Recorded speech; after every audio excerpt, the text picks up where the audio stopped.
कभी हार पे रोना आया है? जी, बहुत बड़ा रोना आया था जो ओलंपिक्स की लास्ट में हुआ था 2021 में। उसको वो सबसे बड़ी हार थी मेरी, क्योंकि मेरा वो गेम था ही नहीं, मैं खेल ही नहीं पाया मेरा गेम। जी बिल्कुल, बाहर ट्रेनिंग के लिए हमने अभी कॉमनवेल्थ से पहले भी मना किया था कि हम बाहर नहीं जाएंगे ट्रेनिंग के लिए, क्योंकि वहाँ पे डाइट नहीं मिलती है। और जो पार्टनर्स होते हैं वो क्या है, अभी इंग्लैंड का या आयरलैंड का हमारे साथ पार्टनर होगा, उन्हें कोच बहुत बारीकी से हमारी कमियों को देखते हैं, खास करके गाँव में, क्योंकि कुछ भी नहीं था, पापा भी तो मैच एक का रोया नॉर्मल मरो किसान वाला है। मसला था। बहुत पहले तो यही था कि जहाँ भी मैं खेलने जाता था, भाई यहाँ मेडल नहीं आएगा तो मर जाएंगे। नमस्कार, राम राम, हरियाणा तक देख रहे हैं आप और मेरा नाम है सोनिया सत्यानीता। आज हम आपको मुखातिब कराने वाले हैं बॉक्सर अमित पंघाल से। और आप देख रहे हैं मेरे पीछे जो है आपको चिड़ियों की आवाज़ सुनाई दे रही होगी या आपको दिख रहा होगा कि ये घर है, किसी गांव का घर आपको लग रहा है। मायना गांव में आज हम पहुंचे हैं अमित पंघाल से। आज हम बात करने उनके ही घर, उनके ही गांव पहुंचे हैं। अमित मेरे साथ है। अमित, राम राम। सबसे पहले तो आप अपनी जर्नी किस तरीके से शुरू हुई उनके बारे में बताएं। किस उम्र से आपने बॉक्सिंग करना शुरू किया? जी, जर्नी कुछ ऐसी है कि बॉक्सिंग के लिए तो कभी गए ही नहीं थे। मैं तो फिजिकल फिटनेस के लिए गया था। बड़े भाई पहले बॉक्सिंग करते थे इधर मायना में ही? मायना में ही, मेरे बिल्कुल गांव के पास ही अपनी बॉक्सिंग अकेडमी है। और बड़े भाई गए थे वहाँ बॉक्सिंग के लिए, मैं तो वैसे ही फिजिकल फिटनेस के लिए लेके गए थे मुझे भी साथ में, कि हम दोनों भाई करेंगे तो थोड़ा ठीक रहेगा। छोटे भाई की स्वास्थ्य ठीक रहेगा, क्योंकि मैं बहुत पतला दुबला था उस टाइम। यही कुछ 12-13 साल की उम्र में ही हम गए थे। तो कभी ऐसा नहीं था कि मुझे प्रोफेशनली बॉक्सिंग करना है या कुछ भी करना है। बड़े भाई ऐसे ही लेके गए थे। बाद में कोच ने, मेरे जो कोच है, बेसिक कोच है नीलकंठ खड़जी, उन्होंने बताया कि ये काफ़ी अच्छा कर रहा है और हम और आगे अच्छा कर सकते हैं।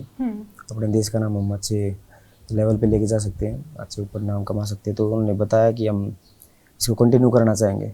तब से बस मैं कंटिन्यू कर रहा हूँ। एकेडमी पहले मायना गांव की ज्वाइन करी, उनके बाद? जी, मैं वहीं उनके साथ ही हूँ आज तक। स्टार्टिंग जिनके साथ की थी मेरे बेसिक कोच के साथ, उनके साथ ही मैं यहाँ गांव में ही ट्रेनिंग करता हूँ हमेशा।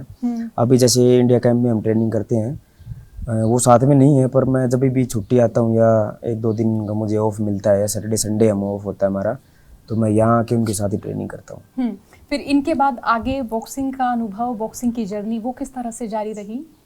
जी, वो ऐसे ही जैसे हम नेशनल खेलते हैं, उसके बाद हमें इंडिया कैंप के लिए चुना जाता है ऑल मेडलिस्ट को। और उसके बाद हमारी ट्रायल्स होती हैं बाहर किसी कंपटीशन के लिए, जो बड़े कंपटीशन आते हैं जैसे कॉमनवेल्थ है, एशियन गेम्स है, इनके लिए हमारी ट्रायल्स होती हैं। उनमें जो जीतता है वो आगे खेलने के लिए जाता है। तो पहला मेडल कब आया आपका? जी, मेरा पहला मेडल इंटरनेशनल लेवल पे 2017 में आया था। 2017 में जो मेरी एशियन चैंपियनशिप थी उसमें हम खेलने के लिए गए थे, वहाँ ब्रॉन्ज मेडल आया था। उसके बाद मुझे काफ़ी उछाल मिला बॉक्सिंग में। मेरे कोच तो हमेशा साथ रहते थे, हमेशा मुझे मोटिवेट करते रहते थे। उनका बहुत मतलब महत्वपूर्ण एक योगदान रहा है मेरी लाइफ में।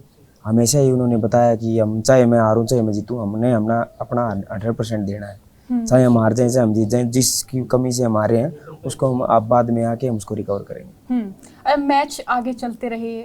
बॉक्सिंग जहां हम देखते हैं कि गांव देहात के जो बॉक्सर हैं उन्हें छोटी मोटी एकेडमीज मिलती हैं, तो क्या इतनी जो प्रैक्टिस है वो काफ़ी थी इतने जो बड़े इंटरनेशनल लेवल तक जाने के लिए? जी, मेरी भी एकेडमी काफ़ी छोटी थी स्टार्टिंग में तो, लेकिन मेरे कोच जो थे उनका लक्ष्य बहुत बड़ा था। उन्होंने मुझे धीरे धीरे करके छोटे छोटे कंपटीशन में खिला के, हार से भी जीत से भी बहुत कुछ सिखाया है, बहुत कुछ बताया है। और तब जाके मुझे उन्होंने ये दिशा दिखाई है कि हम वहाँ तक कैसे जा सकते हैं। छोटे गांव से भी बच्चे बहुत कुछ कर सकते हैं। आप देख रहे हैं अभी जितने भी कॉमनवेल्थ मेडलिस्ट हैं लगभग छोटे छोटे गाँव से हैं सभी। सारे गांव के हैं और सारों के पिता कोई किसान हैं, कोई हम देख रहे हैं कि कोई वैसे बड़े परिवारों से कोई भी नहीं है कि जिनको हम कह सके सब मिडिल क्लास परिवारों से हैं, गांव देहात के ही बच्चे हैं सारे। अब तो जैसे कि हम सुनते हैं कि फलां बॉक्सर के अगर हम कोच की बात करें तो बड़ा नाम रहा है, तो फिर आपको ऐसा लगा कि आगे बॉक्सिंग करने के लिए कोच बदल देना चाहिए या ट्रेनिंग और जोर से करनी चाहिए और मशक्क़त करनी चाहिए या कोच जो हैं और प्रोफेशनल होने चाहिए? जी, मुझे तो ऐसा आज तक कभी नहीं लगा, क्योंकि जो मेरे कोच हैं वो मुझे इतना मोटिवेट रखते हैं। मेरी जो टेक्निक्स हैं वो हमेशा, मैं कहीं से भी, चाहे मैं इंटरनेशनल ट्रेनिंग के लिए भी गया हूँ, वहाँ भी मैं ट्रेनिंग करके आया हूँ, तो मुझे वैसा मज़ा नहीं आया ट्रेनिंग में जैसा मुझे मेरे बेसिक कोच के साथ आता है। हमेशा वो, मैं जब भी करीब 1 महीना बाद भी आऊँगा तो मुझे 1-2 राउंड के बाद ही मेरी मूव्स बता देंगे, मेरी स्किल्स देख के बता देंगे कि हमें यहाँ कमी लग रही है और इसको हम थोड़ा और इम्प्रूव करेंगे। मैं उसको जैसे इम्प्रूव करता हूँ मुझे अलग ही रिजल्ट मेरे गेम में दिखता है। अब विदेश में जब कभी मैच हुए या वहाँ भी आपने ट्रेनिंग ली तो अंतर देख पाते हैं, अंतर महसूस कर पाते हैं यहाँ की अभ्यास का और वहाँ के अभ्यास का? जी बिल्कुल हो पाता है। मैं तो मानता हूँ कि इंडिया से बेहतर ट्रेनिंग कहीं नहीं होती है। और मैं तो अपनी अगर बताऊँ, इंडिया के में इतनी अच्छी डाइट है, इतना अच्छा शेड्यूल है यहाँ का। ट्रेनिंग हम किसी भी तरीके से कर सकते हैं, किसी भी माहौल में कर सकते हैं। कि इंडिया ऐसा है जहाँ हर माहौल, हर मौसम, हर जगह हमें मिलती है। चाहे हमें वो पहाड़ी इलाका चाहिए, चाहे हमें वो समतल चाहिए, हमें वो हर चीज़ मिलती है इंडिया में, वो जो बाहर कहीं भी नहीं है। तो वहाँ के बॉक्सर्स में और अपने भारतीय मुक्केबाजों में आप किस तरह का अंतर देखते हैं? फुर्ती में, चुस्ती में, टेक्निक्स में?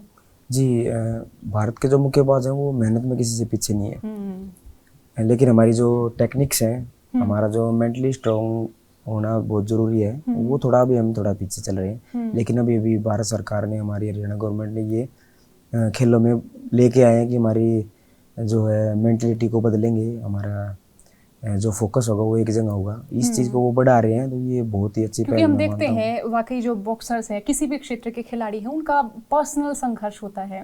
जब तक उनका कोई मेडल नहीं आता, हम देखते हैं कि उनके परिवार के लोग या फिर वो अपने ही हिस्से में लगातार संघर्ष करते रहते, लगातार जूझते रहते हैं। जीत गए, मेडल आ गया तो सरकार की नज़र पड़ती है, लोगों की नज़र पड़ती है, गाँव गुहाट की नज़र पड़ती है, और अगर हार गए तो वही सारी की सारी मेहनत मिट्टी में मिल जाती है, खाक हो जाती है, ऐसा इस तरह का। अब तो आपका जो पर्सनल संघर्ष रहा वो किस तरीके का रहा, वो भी जानना चाहेंगे। जी मेरा स्टार्टिंग में काफ़ी संघर्ष रहा है। मेरे बड़े भाई ने जैसे आर्मी ज्वाइन की थी, तो उन्होंने मेरा सब कुछ मतलब संभाला था, क्योंकि मेरी इक्विपमेंट भी काफ़ी महंगी आती है बॉक्सिंग की। बॉक्सिंग ग्लव्स है वो पेयर कम से कम एक 10,000 रुपये का एक पेयर आता है, और वो इतना ही ज़्यादा उसकी मतलब एज नहीं है ग्लव्स की, करीब 3-4-5 महीने ही ज़्यादा से ज़्यादा चलता है। हमारी जो प्लेइंग किट है, रिंग शूज़ हैं, वो काफ़ी महंगे आते हैं। तो मेरे बड़े भाई ने वो काफ़ी स्ट्रगल, मैं तो क्या बताऊंगा, मैंने तो कुछ किया ही नहीं, क्योंकि मैं तो जब भी बोलता था वो भाई ही देते थे मुझे, या मेरे पिताजी देते थे। तो स्ट्रगल तो मैं उनका मानता हूँ जो मेरे पीछे पीछे लगे रहे। मैं तो बस एक अपनी मेहनत करता था। मेहनत में भी स्ट्रगल है, लेकिन जो हमें बैक चाहिए वो मेरे घर वालों से मुझे बहुत ज़्यादा अच्छी मिली। अरे जब कभी मैच करते थे, जब खड़े होते थे आप किसी भी मैच के लिए, तो कभी परिवार, पिताजी, बड़े भाई, उनके दिए हुए तोहफे, उनके दिए हुए जो इक्विपमेंट्स है वो दिखते थे कि अगर हार गया तो ये सारी मेहनत बेरान जाएगी? यूँ तो जी दिख जाए, खास करके गांव में, क्योंकि कुछ भी नहीं था। पापा भी तो एक मैच करो या नॉर्मल मरो किसान वाला है। मसला था। बहुत पहले तो यही था कि जहाँ भी मैं खेलने जाता था, भाई यहाँ मेडल नहीं आएगा तो मर जाएंगे, आगे जाके और क्या होगा, क्या कराएंगे आगे जाके। तो ये बहुत गणना दिखा कर रहा था, क्योंकि अकेला भाई संभाल लिया था जी घर ने। फिर मैंने दिखा अगर भाई मैं भी जॉब लग जाऊँगा, मैं भी कुछ अच्छा कर जाऊँगा, तो मेरे घर वालों की थोड़ी हेल्प होगी। तो पहले तो बहुत स्ट्रगल था और काफ़ी मेहनत भी करनी पड़ी। तो कभी पिताजी ने या कभी बड़े भाई ने ये जाहिर नहीं किया कि इतना किया हमने, या इतना स्ट्रगल रहा हमारा? नहीं, वो तो आज तक मेरे हिसाब से कभी नहीं। मुझे तो ये भी नहीं बताया कि स्टार्टिंग में मेरे पिताजी ने मतलब पैसे किराए पे लेके, दोस्त से उधार लेके मुझे मेरी इक्विपमेंट दिलवाई है। मुझे वो कभी पता ही नहीं चला। वो तो बाद में मुझे मीडिया से ही पता चला। पापा ने मीडिया के सामने बताई होगी, किसी दोस्त को बताई होगी, दोस्त ने मीडिया को बताई, मुझे उनके ज़रिए से पता चली थी बाद में ये बात, कि उन्होंने मेरी इक्विपमेंट के लिए, मेरी डाइट के लिए पैसे दोस्त से उधार लिए थे, और तब मेरा खर्च पानी चल पाया था। तो उसके बाद तो मुझे काफ़ी लगा था कि अब तो बहुत ज़्यादा मेहनत की ज़रूरत है। क्या उम्र रही होगी आपकी? मेरी उस टाइम तो यही कोई 18-19 की उम्र रही होगी। बॉक्सिंग में इतना ज़्यादा मैं तब तक कुछ भी नहीं था। उसके बाद से मैंने ज़्यादा स्टार्ट की।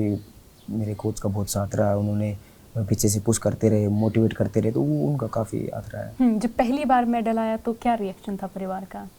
जी पहले जैसे मैं कॉमनवेल्थ में गया था 2018 में, वहाँ जो मेरा मेडल है, मेरा सिल्वर मेडल आया था। हाथ में इंजरी हो गई थी, तब मैं उसकी वजह से लॉस्ट हो गया था। तो उन्होंने यही बताया था कि हम यहाँ तक, हमने कोई भी सोचा भी नहीं था कि हम यहाँ तक आ पाएंगे, लेकिन ये मेरे कोच की मेहनत है या मेरे परिवार की मेहनत है। उसको मैं बता रहा हूँ कि मैंने तो कभी ऐसा भी सोचा भी नहीं था, लेकिन घर वालों ने ये कहा कि अभी बहुत आगे तक जाना है, ये तो बस एक छोटी सी शुरुआत है। उसके बाद मुझे बताते रहे कि एक फाइनल में हार गए हैं तो कोई से हमें कोई ज़्यादा नुकसान नहीं है, हम फिर से रिकवर करेंगे अपनी जो इंजरीज है उनको, और वापस से वही कॉन्फिडेंस लेके आएंगे, वही हमारी गेम शक्ति लेके आएंगे, जिससे हम आगे तक खेलते रहें या हमें और आगे तक खेलना है। कभी हार पे रोना आया है? जी बहुत बड़ा रोना आया था, जो ओलंपिक्स की लास्ट में हुआ था। 2021 में, वो सबसे बड़ी हार थी मेरी, क्योंकि मेरा वो गेम था ही नहीं, मैं खेल ही नहीं पाया मेरा गेम। और उस टाइम में हमें बाहर ट्रेनिंग के लिए लेके गई तो वो कुछ खास नहीं रही थी, वहाँ पे हमें डाइट नहीं मिली, तो उसकी वजह से हमारी ट्रेनिंग पूरी मिस हो गई थी, और ट्रेनिंग की वजह से फिर हमारी परफॉर्मेंस खुल के बाहर आ ही नहीं पाई। उस टाइम मुझे बहुत रोना आया था। अब जैसे भारतीय मुक्केबाज विदेश में जाते हैं ट्रेनिंग के लिए, अब खान पान जो है वो अच्छा नहीं लगता या नहीं खा पाते उस तरह का, या डाइट नहीं मिल पाती? जी बिल्कुल, बाहर ट्रेनिंग के लिए हमने अभी कॉमनवेल्थ से पहले भी मना किया था कि हम बाहर नहीं जाएंगे ट्रेनिंग के लिए, क्योंकि वहाँ पे डाइट नहीं मिलती है। और जो पार्टनर्स होते हैं वो क्या है, अभी इंग्लैंड का या आयरलैंड का हमारे साथ पार्टनर होगा, उनके कोच बहुत बारीकी से हमारी कमियों को देखते हैं, वो उनके आजमाते हैं कि इसके साथ हमें कैसे खेलना है, तो वो हमारे लिए नुकसानदायक है। इसलिए मैं बहुत बार बोलता हूँ हमारी फेडरेशंस को भी कि हम बाहर ट्रेनिंग के लिए नहीं जाएंगे। वहाँ डाइट तो मतलब कुछ मिलती ही नहीं है, सिर्फ राइस मिलता है, थोड़ी ब्रेड मिलती है, उससे हमारा हरियाणा का और हमारे इंडिया का तो मुकाबला बिल्कुल नहीं हो सकता। क्योंकि हरियाणा में जब तक हम दूध घी नहीं खाएंगे, आदमी हो तो वो भी नहीं खा पाएगा, वो भी नहीं, बिल्कुल नहीं खा पाएगा, क्योंकि हम हरियाणा से इतने अच्छे घराने से आते हैं, हमारे खान पान इतना अच्छा है, दूध घी, और जब तक हमें चूरमा नहीं मिलेगा तो हमारा कैसे डाइट का पूर्ति हो सकती है। इसलिए हम बहुत बार मना करते हैं, लेकिन कभी कभी हमें जाना भी पड़ जाता है किसी किसी वजह से, तो हमें वो हमारी खुल के परफॉर्मेंस नहीं आ पाती उस टाइम। तो वो बड़ा खराब वो ओलंपिक वाला मसला। जी वो बहुत ही खराब रहा। मैं मेरे देश के लिए मेडल नहीं गया, उसका पछतावा मुझे एक एक दिन मैंने वो कैसे काटा है वो मुझे ही पता है, क्योंकि मैं बहुत उम्मीद लगा के चल रहा था कि मैं इस बार काफ़ी अच्छी परफॉर्मेंस में हूँ, और मेरे दोस्त भी सभी, लगभग सभी भारतीयों को ये था कि अमित इस बार मेडल लेके आएगा। उसके बाद अब कॉमनवेल्थ गेम्स में हमने देखा तमाम खिलाड़ियों ने कमाल किया, कमाल आपने भी किया। अब वो कैसा अनुभव रहा, वो जीत किस तरीके की रही, कितनी भावुकता लेकर आई वो जीत? जी वो बहुत ही अहम गोल्ड था ये, मेरे लिए भी, मेरे देश के लिए भी, और क्योंकि ओलंपिक्स में इतनी बड़ी हार के बाद मुझे भी एक बार फिर से उसी प्लेटफॉर्म पे आना था, तो मुझे ये था कि अब जितनी ओलंपिक्स के बाद मेहनत की थी उसको और बढ़ा के, ताकि कोई कमी न रहे, मेरे मेडल्स कहीं कम न रहे, मैंने उन चीज़ों को बढ़ा के आगे लेके आए, और वो चीज़ मेरे हिसाब से कुछ कुछ काम भी आई है। अब आगे अगर हम बात करें आगे आपके लक्ष्य की, तो वो क्या रहेगा? जी मेरा जो मैं पिछली बार मिस कर गया था, हर खिलाड़ी का सपना होता है कि ओलंपिक्स में रिप्रेजेंट करे अपने देश को, अच्छे से मेडल लेके आए। मेरा भी वही सपना कि मैं अपने देश के लिए एक ओलंपिक्स में मेडल जरूर लेके आऊँ।